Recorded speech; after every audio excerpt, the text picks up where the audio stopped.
Good afternoon. Glad to see you here. My name is Porter Anderson. I'm the editor-in-chief of Publishing Perspectives magazine, and we are the news medium of Frankfurter Buchmesse.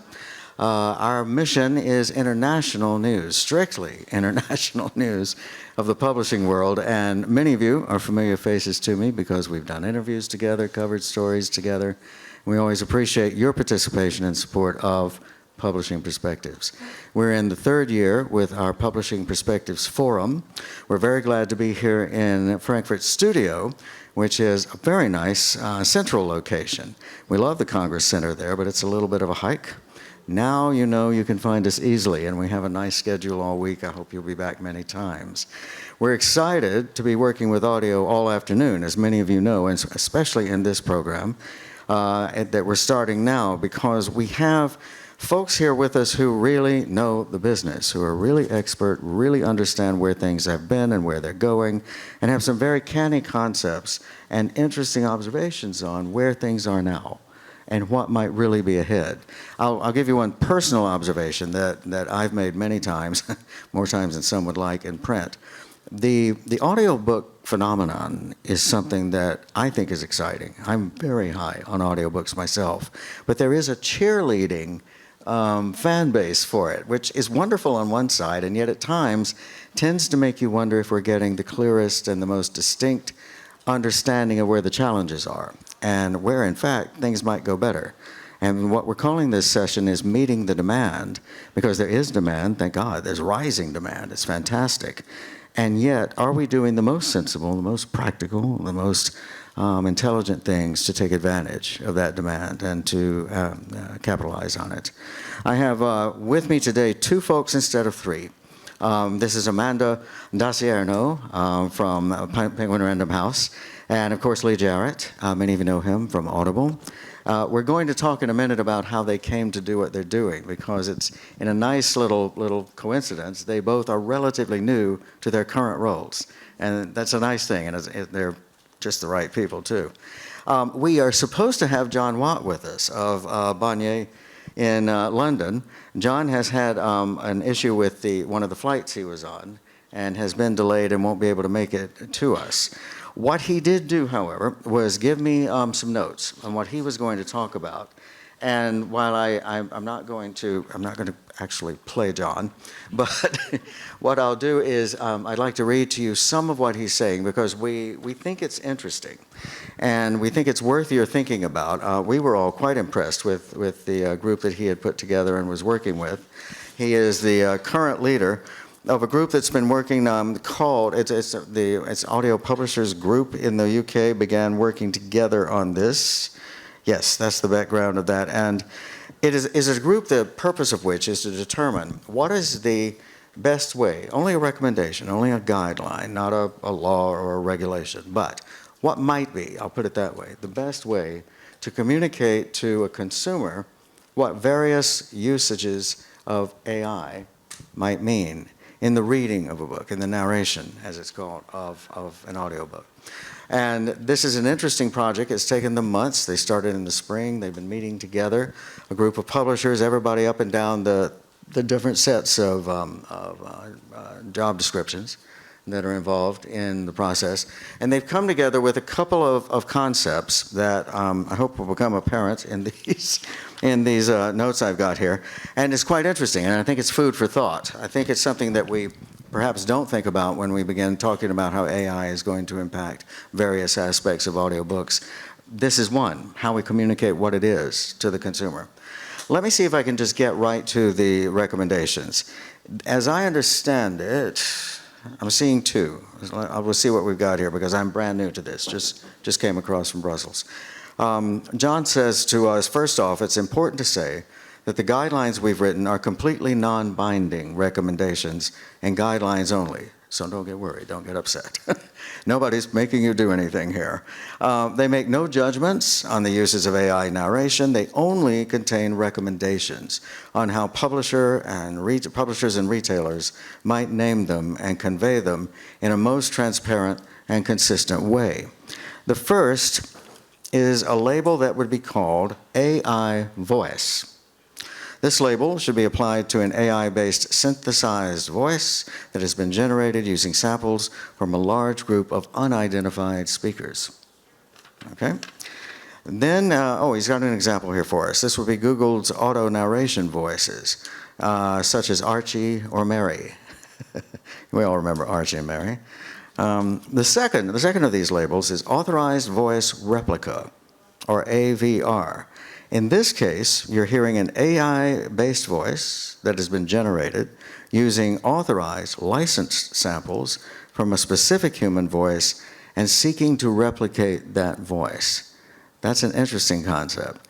That's saying this is Meryl Streep, not quite, right? Or replicated Meryl Streep. I like that. An example of this would be a publisher working with a deceased author's estate to create an authorized voice replica based on archived samples of the author's voice, which is fascinating. There's a parallel to that in the United States where, of course, we have a terrible time with mass shootings. And one of the families of a very fine student in the Parkland shooting that was so famous in Florida has set up an AI rendition of their son's voice so that you can hear Raul, who was a great kid, actually speaking about the dangers of guns in society. And it's very powerful. At first, it gives you a chill. You think, ooh, what is this? But the family did it themselves and wanted to do this. They thought of this because they had a lot of tape of Raul's voice and realized they could do it. So not an audiobook, but an interesting use of the technology that we're talking about.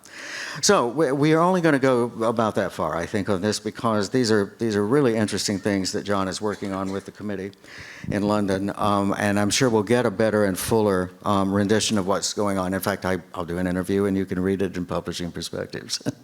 It'll actually make a very fine story, I think, because this is a serious issue, as are many things in food additives, for heaven's sake. You know, we're very careful with many things in the commercial world of this kind. So I'm sorry we can't hear more from John on this specifically, but I would like to turn now to Amanda and Lee. And what we thought we'd do, before we start going to their talking points, as we call them, the things they'd like us to think about in terms of where audiobooks right now, we'd like each of them to give us a little bit of the background on how they got to be where they are and what they're doing. Let me, Amanda, I don't think I actually said when we started your term now, your job now is president and publisher of Penguin Random House Audio Group. We had a lot of running around just before this to get the notes from John. Haven't recovered from it yet. And Lee is global head of publisher and partner relations with Audible. How long has that been in place? A few weeks, right, Lee? Yeah, about 2 months, I think. About 2 months. How's it feel? Do you like it? So far, so good. Yeah, sitting on your badge well, that's good. Okay. And Amanda, how long have you been in your position as president? I've been global president and publisher also for just over 2 months. Wow. Yeah. We became global together. I'll admit, I was slightly after her, and I was guys, Amanda was made global. Can I be global? No, he's being a real gentleman. I think I was after you. Sibling rivalry here. Collegial rivalry. Great. Amanda, tell us how you come into this work. How long have you been in it? How did this start for you?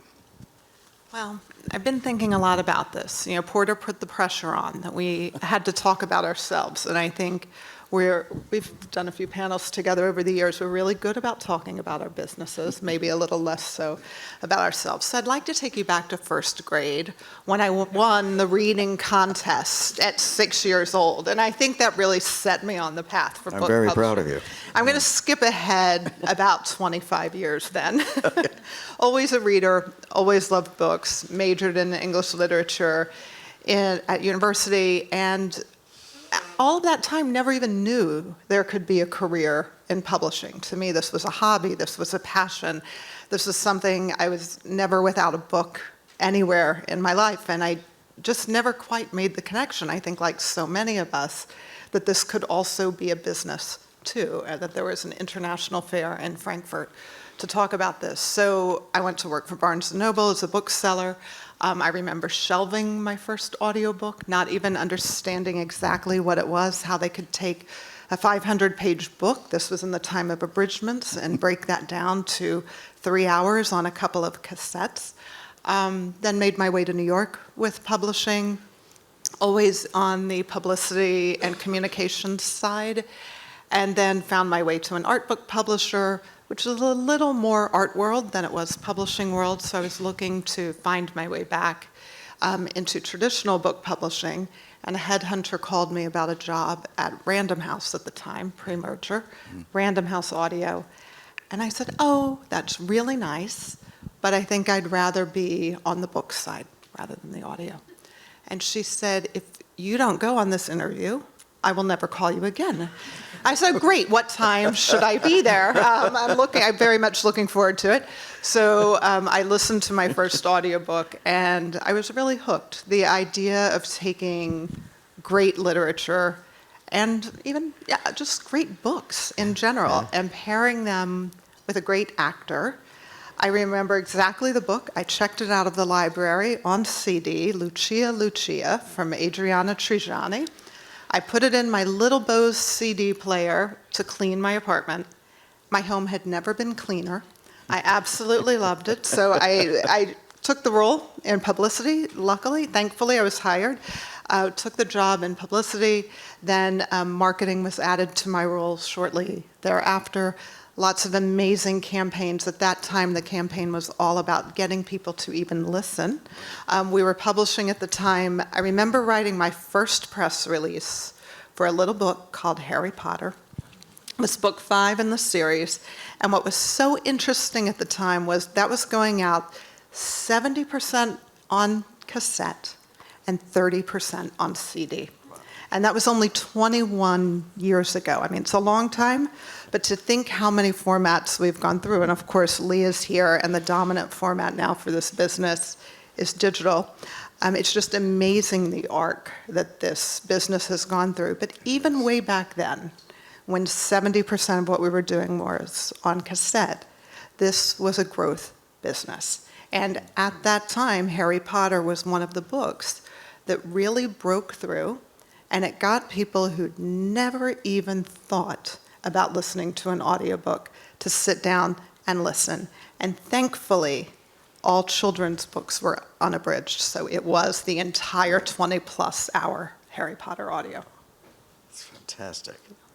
God, what an experience. And I love what you're saying, too, about the cassettes and everything. I call this a born-again medium, a born-again format, because I remember sort of falling in love with and then out of love with the cassettes, and the same with the CDs. And then suddenly digital did it for us. You know, it's really changed everything. This is great. As global president and publisher, what is your purview, and what do you mainly what do you want to make of the department? Where do you want to see the division go? You know, the great thing about now digital audio, and I know Lee will talk a lot about that, is that this is not a local business. Right. This is very much a global business. And if you have the rights and you have the title and there are platforms, the platforms are global. The business is global. So if you have that territory right, you can sell that book anywhere in the world that the platforms are. And that's, I think, what makes this part of the business is truly a global business. The platforms are global platforms. The publishing, you can reach people anywhere in the world. I mean, half of our Spanish language publishing is actually sold in the US. German books are sold everywhere in audio. So you're really seeing just so many more languages across so many different countries. No, it's very exciting, and you guys are in that position too, really carrying it forward. Thank you for that. Now, Lee, let's talk. We're going to hear something about the global and the local from Lee, as a matter of fact, in a bit. But first, I want to hear how you came into this. So I've been wondering whether I should also go back to second grade. So my dad was a dentist, and I wrote The Killer Dentist and The Killer Dentist Returns, which, aside from not being a global bestseller, also probably led to some concerns at school. So I did not become an author, unfortunately. But moving forward several years, I was a mergers and acquisitions lawyer for 6 years. and was looking for a change and applied to be the lawyer at Audible. And they said, no, thank you. And then fast forward a month, they call me back and they would say, would you like to work with authors and publishers and create audiobooks? And I said, you'll pay me for this? And they said yes, and I said, deal. And at that point, they probably should have questioned whether or not I would be a good negotiator. But since then, I have grown my remit to be working with our publishers on a global basis. And first, I should say, why Audible? A lot of people say, well, why were you interested in Audible? And I think there were two aspects there were a lot, but I really wanted to go to a company with the product that I loved. I thoroughly enjoy listening to audiobooks. I probably have about 600 audiobooks in my library currently. And so I really wanted to be able to contribute to a company where I could help grow a product that I love. The other thing I would say is that I really wanted to work with creators of all types, whether they're publishers or indie authors, and help them grow their business. When I started just getting to work with some authors who had never, ever even considered audio before, and opening them up to a whole new model, a whole new customer base, and a whole new revenue stream, the joy it brought them, it was just really exciting to be a part of that. And so over the years, I've now had the great privilege of being able to look at it from both sides when I'm working at Audible. I look to see what are the creator interests, I look to see what are the customer interests, and then I look and convey that in Audible and make sure that those things are considered when we're building anything, any product, any new feature, any new different way of working with the publisher. And there's definitely a spokesperson aspect to this, which of course you're very good at, because you're moving around, you're in the position of the relations, and you're also communicating and promoting when it's necessary exactly what's out there for people to understand. And I think you enjoy this part of it too, I assume. This is good for you to rep something, yeah? I do love this part. I mean, I'm always communicating, working with publishers across the globe right now. Being on stage, maybe a little nerve-wracking. I've got my note cards here, appropriately branded Audible, but right. yeah, I am, and I love this. I understand. In first grade, I was an equity actor. No, I love this. I like to see people who have walked into a niche that's really using every part of their talent, right, and is driving in one direction. It's nice to see. And some people never find that, so I think we're lucky when we do. It's great.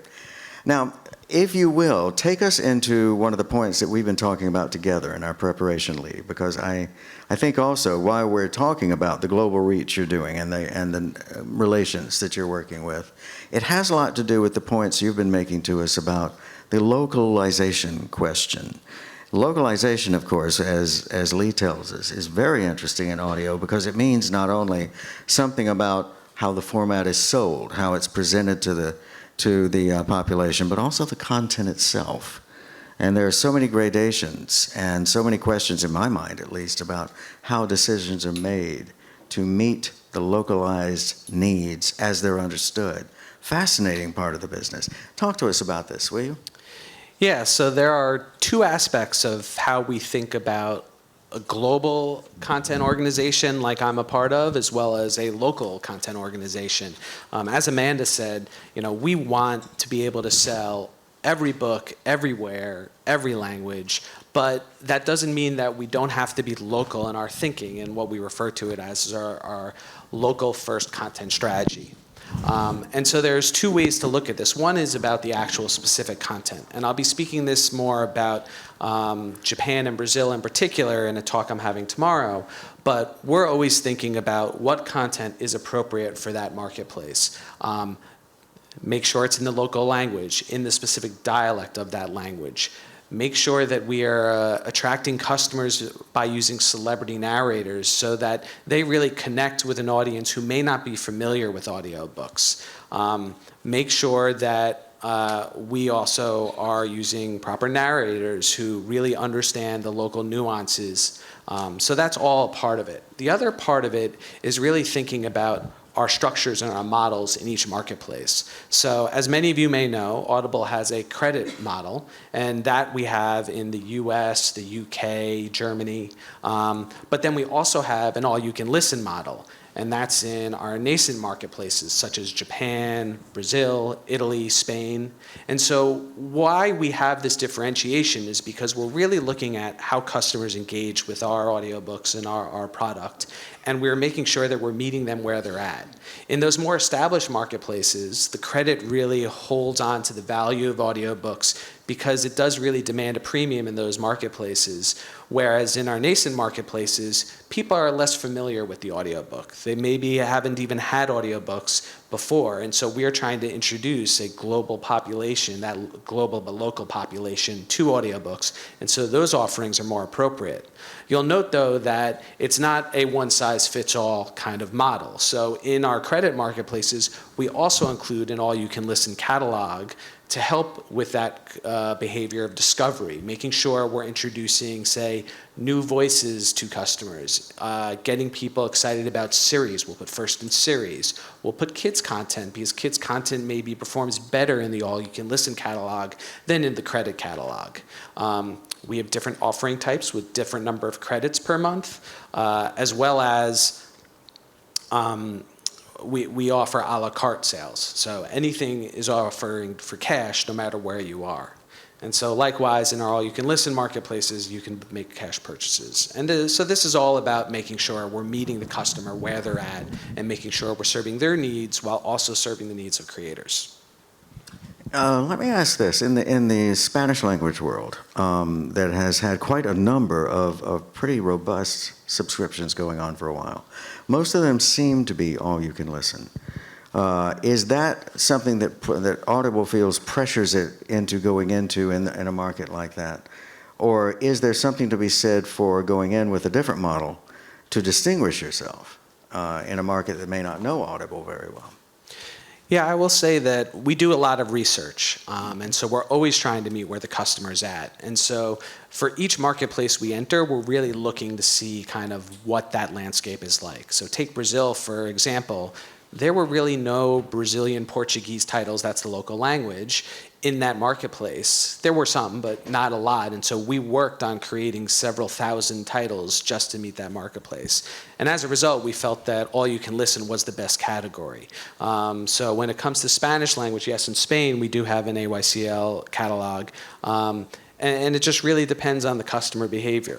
I'll also note we're always testing and learning. So for example, in Australia, we recently launched we're testing an offering called Audible Standard. And that is a slightly lower price tier. I believe it's $8.99 Australian dollars. And that allows a customer to choose any one title in a month, and they get to listen to that title as long as they remain a member. But they don't own the title, and so that goes away if they ever end their membership. There's also not an all-you-can-listen catalog attached to that, and there's not a cash discount if you wanted to purchase additional books. And for those reasons, it's more appropriate for a lighter listener to really engage with that because it's at a lower price. And then our hope is, of course, that they test out audiobooks because they enter at the lower price and they decide, oh, I love this stuff. And now they're going to pay for the credit model thereafter. Yeah. The Premium Plus model, I should say. Very interesting approach. I think one of the things that you've been talking to us about, Amanda, that's so interesting is, especially with the huge purview that Penguin Random House has, you're looking into so many countries, and you've been talking about how distinctly each of them, it seems to be in terms of its progress toward developing into an audiobook market. How does that relate to the kind of global issues and local issues that Lee's talking about? So while the medium, audiobooks, have this ease of international distribution, right? These digital platforms, everyone has a phone in their pocket. We can meet everybody where they are. It's very important that the publishing is local. So we have, across the world, 32 recording studios in those local markets. Our editors are buying books that matter to them locally. We're recording those books with local talent, often with the editor present and also with conversations with the author. We really want to bring the book that the author heard in their head while they were writing it. We want to bring that book to life for them. So that can be a single voice narration. That can be 2 people narrating the book. That can be a full cast. I mean, we've gone up to as high as 166 narrators in a book when it makes sense. So it's really working with the author to make sure we craft something that's really special for them.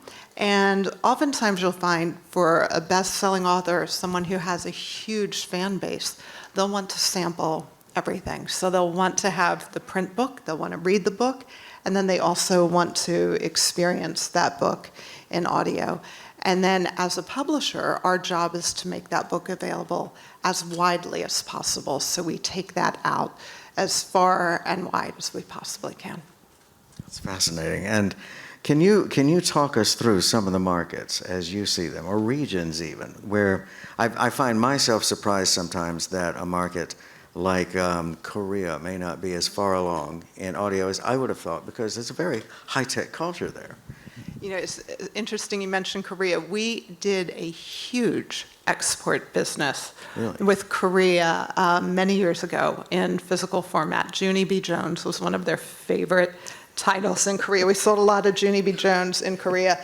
I also, just looking at my notes here, we publish in many, many languages. You know, it's English, German, Spanish, Portuguese, of course. Brazilian Portuguese, we're meeting the need that Lee talked about in our publishing hundreds of titles every year in Brazilian Portuguese.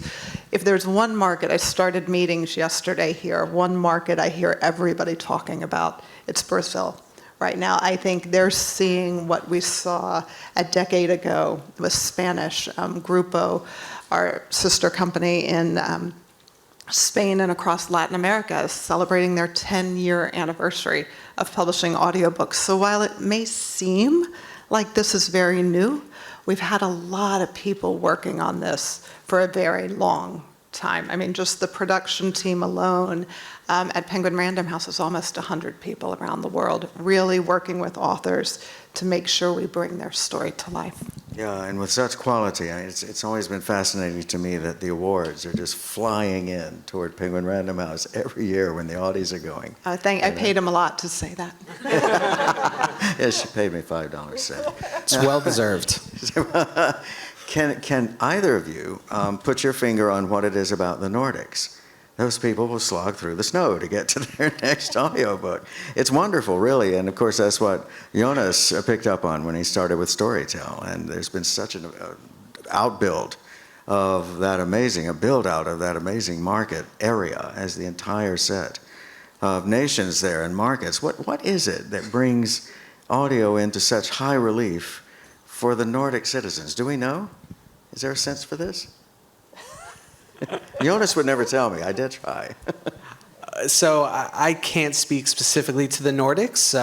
We do not have a formal site there, although we certainly serve a lot of customers there who go to our other sites. But it is a very interesting and unique marketplace, I think. It's done something that most marketplaces don't, and so I think it's just very interesting to see how it'll develop over time. Yeah. Amanda, any ideas, any thoughts? I think Lee got it. You look a little Nordic to me there, Amanda. Do I look like my grandmother was from Denmark? Our Viking here. Yeah. No, it's really fascinating because, of course, there was a lot of consolidation there, too.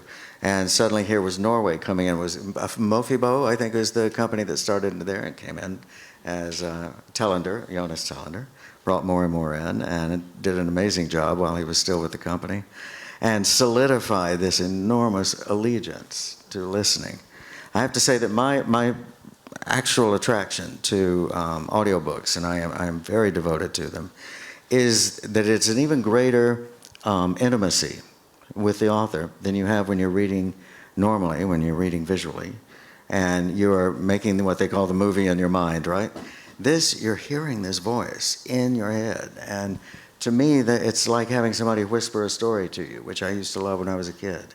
I don't know why, but my grandmother figured that out and was very good at whispering stories to me, often to put me to sleep. But these don't put me to sleep. It's a fascinating touch with the creative sound, even if it's not the author's voice. Yeah. And it really is so many of those big celebrity memoirs. Right. I think about Michelle Obama, like you really feel like you're sitting there with her, Yeah. and she's telling you about her life, and it is truly a magical experience. And I think that's also where we get into the multi-formats. You know, people want to hold the book, they want to own the physical book, they want to put it on their coffee table, show it off on their bookshelves. That's right. And then they also want to hear her words as she delivers the story, and you feel her warmth and her grace come through. It is a very personal experience. The Obamas are both oratorical people in a Yes. couple. Yeah, fascinating in their own rights. Yeah. Lee, you were going to say something? Yeah, no, I was just going to say, I mean, and I think with the advancement of technology, we're seeing a lot of more interesting audiobooks come out there. I mean, PRH, as Amanda said, has been really pushing the boundaries with like an audiobook that has over 100 narrators, sound effects. Nowadays, you know, we're doing a lot of audio originals, which just don't exist in print or ebook anymore. But then integrating all the sound effects, full cast, Dolby Atmos, there's just a lot of possibilities out there. We did a adaptation of 1984, which has been one of our bestsellers. Next year, we'll be releasing new editions of Harry Potter, multicast with full sound effects. It's just really exciting stuff that we can do now. Put in those noise-canceling headphones and walk down the street, and you feel like you're in the middle of the book. It's a very exciting experience. What does either of you think is what keeps people from trying an audiobook? Normally, if somebody will try it, and then they'll tell me, I didn't like this, yes, it might have been the narrator or something like that. We all know that, but at least they gave it a try. But I do occasionally meet somebody who just doesn't even want to give this a go. What is that? I don't know. I don't know what they're thinking. What But is wrong with in the United States now, and Lee, tell me if I misquote this, I think we're over 53% of Americans have listened to an audiobook ever. Okay, 53%. Right.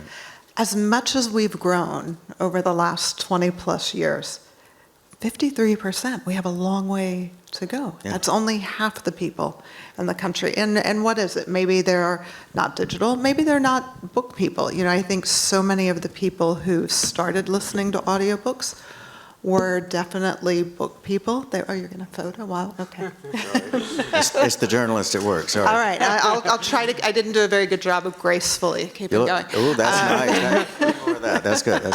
Yeah. So Totally unrehearsed. I think our original listeners were book people, and I think you'll see this too, right? You have a lot of this data, who so loved books. They said, okay, I'm reading these books, but when I'm in the car, when I'm exercising, when I'm cleaning, when I'm doing all of these other things that I cannot hold a book for, then I'll listen. And I think that has now grown, and we're getting consumers who books are not their primary form of entertainment. You know, they have other hobbies. They do other things with their free time. And maybe they're one book a year people, or one book every other year. And they're starting to come to audio now and incorporate that a little more into their lives. As we survey more young people, I think young people are so accustomed to living on their phones every minute. They have no hesitation in jumping into new apps and trying new things. I think we see much higher adoption every year this survey happens. You see the 18 to 24 category grow a couple of percentage points, and you see the over 65 lose, and that's just that shift of younger people are very used to listening, and they're very used to having their phone with them at all times and have no fear at all of exploring different apps and trying different things, putting their credit cards out into the world. They have none of that fear. No. And you like it when the credit cards come out into the world, don't you? I mean, you saw Lee smile. I mean, I won't say when I started listening to audiobooks, but once I started listening, like before then, I really didn't think it was for me. And I tried one, and I am completely hooked now. I do not mind walking the dog or doing the kids' laundry. Well, maybe don't mind that much, because I sit there and listen to audiobooks during it. And so I find it to be really engaging. I think, you know, one of the issues that we have, though, is trying to find those customers now and connect with them and tell them, look, you should try this out. And so that's where we're getting at with something like Audible Standard, the lower price plan I mentioned before, or the all-you-can-listen catalog in certain territories. It's all about getting that lower threshold to entry to introduce the customer. And then once they try it out, they love it.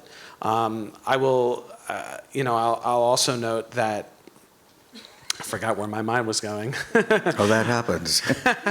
You're still stuck on those credit cards coming out, aren't you? I know. No, well, if you're looking for your thought, let me give you another one right now, because something I'd like to ask both of you about that I think is important, but some of us are starting to realize that there's a real dearth of reading on the male side. Now, I'm saying that as if that's something we just discovered. Of course, women have been reading more than men and buying more than men for a long time.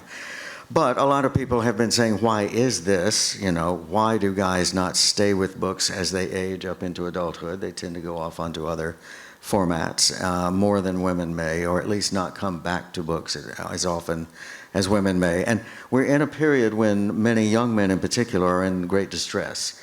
They are having trouble at school. They're having trouble at family. They can't keep a job. They can't keep their kids. And I mean, there really is a lot of problems, and suicide is rising among men in both the United States and the United Kingdom at a very radical rate, very disturbing rate. One of the things that I find interesting about audio and hopeful about audio is that guys tend to like it, and that in some instances, surveys about audio usage, like the kind that Michelle Cobb does so well in the States, these surveys will show that at times the balance tips a little bit, and there are actually more guys surveyed listening to audio and audiobooks than there are women, which I think is hopeful, because I think it's a format that may help them find their way back to literature. And literature, of course, can be helpful to people who are in trouble. We all know this. It's one of its great powers. Do you see this? Is this something you're aware of? Can you find a way to enhance it a little? What do we do with it? Do you want to take this first? All right. So we do get demographic data from some of our accounts, and we see it's almost book to book with us, like some genres, some books, some authors. You have a higher percentage of women, or some have a higher percentage of men. Overall, our numbers are pretty evenly split. But I think what you're getting at, though, and we haven't talked, other than this AI labeling, we haven't talked a lot about AI and artificial voice and synthetic voice. But one of the things that keeps people in the story is great narration. And really a great performance in that book. And I think as the English language was building in the United States, I know that my books, I know Audible's books that they published, all of our competitors in this space were very committed to making really high quality audiobooks. So I think if you have that high quality, you can hook people in, and be that anyone of any age. Literature is so powerful, and the books that we publish are so powerful. So bringing people in with great narration is so important. And I do know that the guys tend, when they talk about it in survey work, they do tend to say they like the fact they can do it with other things, that they can move around and do things. Sure. Maybe it's just the ease and simplicity of the format. But if so, if it can bring them back into the territory of literature, Absolutely. how great, Yeah, right? it's terrific. Right?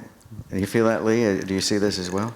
Definitely see this. I mean, like I was saying with discovery and AI, is an interesting subject. I mean, AI, lots of people are thinking about human narration versus text-to-speech, but we're also thinking about AI and discovery. So recently launched this tool called Maven, which allows you to use natural language to type into the search box what you're looking for. And I think allowing younger audiences an easier way to discover content and figure out what they like. So you can say, oh, I'm looking for an audiobook for a long road trip that has a female protagonist and has some level of, warfare. You can find that, and it'll spit out some results. And so we're testing things like that to really help connect with listeners who might traditionally just shy away from getting into audiobooks because they can't find what they like. Yeah. And there's big overlap also between listeners and readers, and so trying to connect those audiences. And we see it as very complementary. So I grabbed some statistics here, but like 79% of people who listen to audiobooks actually also say they read ebooks or print books. And of those, not of those, and generally 88% of people who are listening to audiobooks say that that actually provides them with more time to consume more books in general, whether they're print, or audio. I, for one, personally am a person who does a lot of listening when I can't be reading. So I think allowing male populations as well as female populations to experience audio at those times is really great. Yeah, and it's very encouraging to think that the other formats are benefiting. I mean, it just blows the whole cannibalization thing out the window, which I think we're all past anyway, right? I mean, surely people understand that.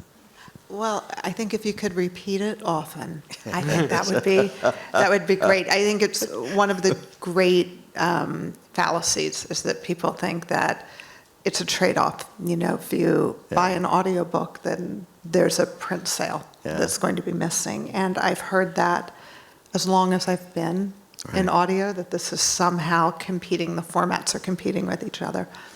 There is no evidence of that at all.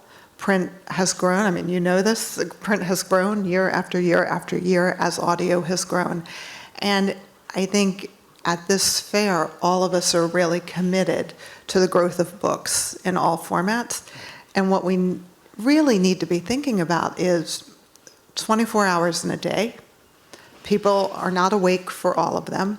Our competition is everything else that they're doing. So how do we break through the chatter of don't sit and binge watch another series, listen to a book instead, read a book instead, go to a bookstore instead. How can we start competing not here among each other, but with all of the other forms of entertainment out there and really breaking through that books offer so much value. It is such a rich form of entertainment. Yeah, so true. I will note that we also have a lot of customers who listen while they're sleeping. I'll go into some of those stats tomorrow, but it's something like in some European countries, 60-something% listen to audiobooks to fall asleep. And you can imagine if they fall asleep, they're still listening. I do like the sleep timer function, though. You can't set your sleep timer for 10 or 15 minutes. Timer. I will just recommend that you don't mention the specific authors on whose work they're falling asleep. Always kind. It could be a meditation work, maybe. I'm sure it is. Of course it is, yes. What do you think? A quick question or two? Sure. Okay. Does anyone have a question for these good folks? Amanda and Lee are at your service. I can't tell if you do because it's so bright I can't see any people or hands. You could all I hope be there's holding people your in hands the room. up. This one here, there we go. Someone coming with a mic, I believe. This is the exercise portion of the hour. Here she comes. Thank you. Over, I think to your right, but then we'll come back to you. We'll get back to you for the second one. Oh, you're good. There you go. Hello, thank you. As you said, great narration is essential. Has someone thought of classification of audiobook according the narration? Like, for example, 5-star, 4-star, 3-star? Because there is so much, when you have Audible, for example, there is so much choice there. And people can get disappointed with the first choice. So that's why. Yeah, so I'll say there are certainly narration is very key to everything we do, especially human narration, to be clear. And so, yeah, I mean, we when we have ratings and reviews on our site, we break things out by the story and the performance and then the overall total. And because we think each of those components is a very important part of the listening experience. With that said, what one customer might not like, another customer may love. And so, I would certainly be focused on looking at everything. Of course, discovery discovery is going to become a bigger and bigger issue as more and more audiobooks are made. And so that's one thing we're really focusing on, and that's another way we're using AI. Having tags where people could like select what kind of mood they're in or what kind of subject they're interested in, and it'll give you specialized carousels that focus on those areas. I think discovery will be something really important in the future, and AI is going to make that much more easy to do. Absolutely. And a quick follow-up for you on this, Amanda. Have you, in your experience, ever re-narrated something to see if, because the book was so good, to see if maybe that when sales weren't right, you thought, let's try another voice? Or sometimes even when sales are right. Or like they are right, surprisingly. yeah. In fact, I had a meeting this morning, and this has become part of the conversation. Should you have more than one version of books? Of course, things in public domain, you will find dozens of audiobook versions of those out there.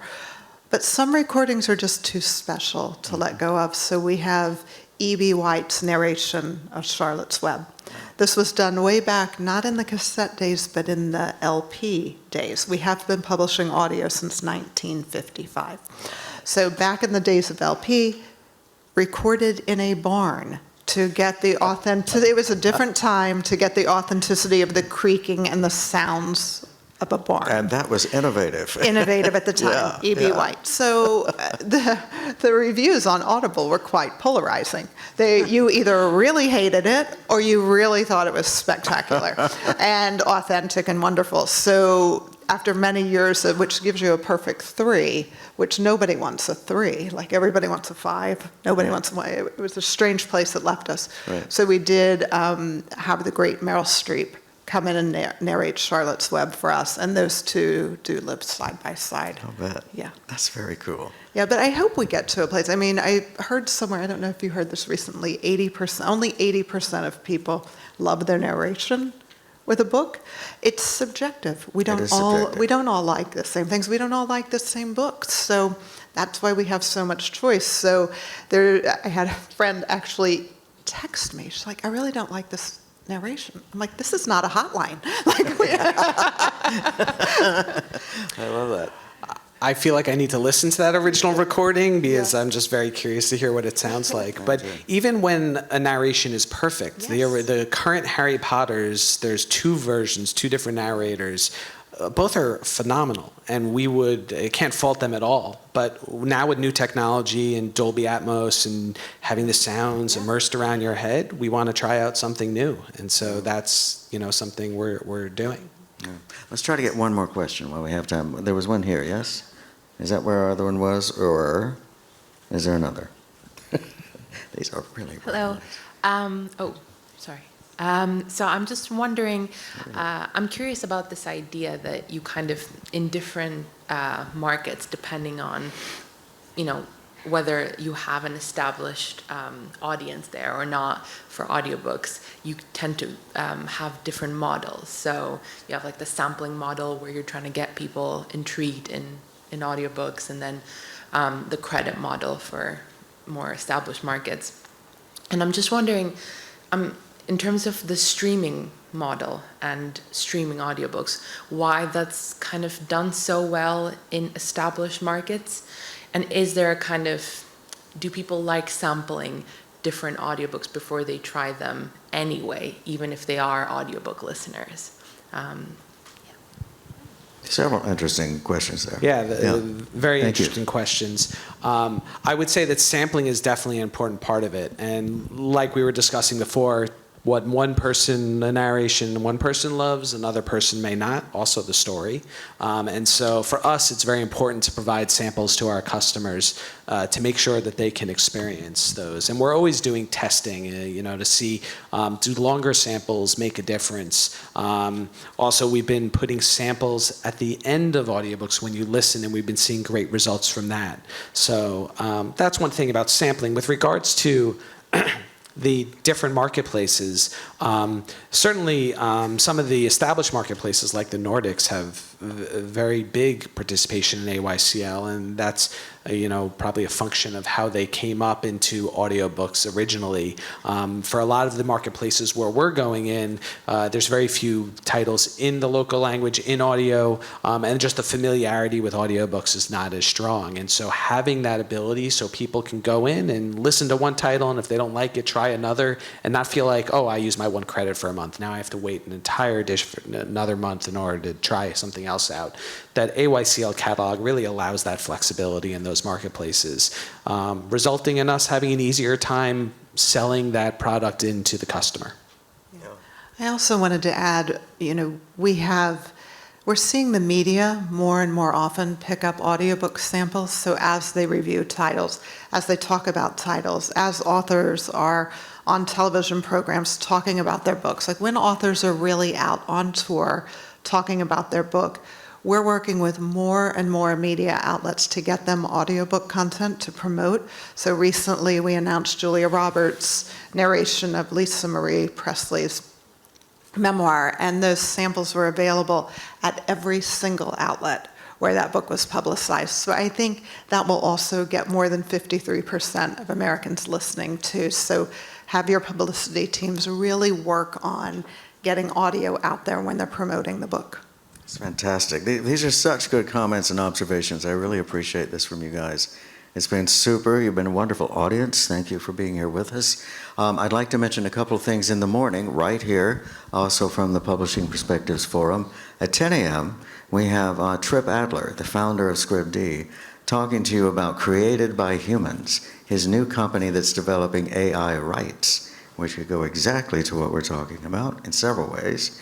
And then at 11 a.m., we have Arnaud Nourri from Paris, who was, of course, earlier with Hachette Livre, and now is forming his own brand new company centered on the author, an entirely new concept. It's quite exciting. I hope you might join us for both of those. There's things all day long here. Thank you both to Amanda and to Lee. This has been fantastic, and I hope you have a good evening here in Frankfurt. Thank you, Porter. Thank you.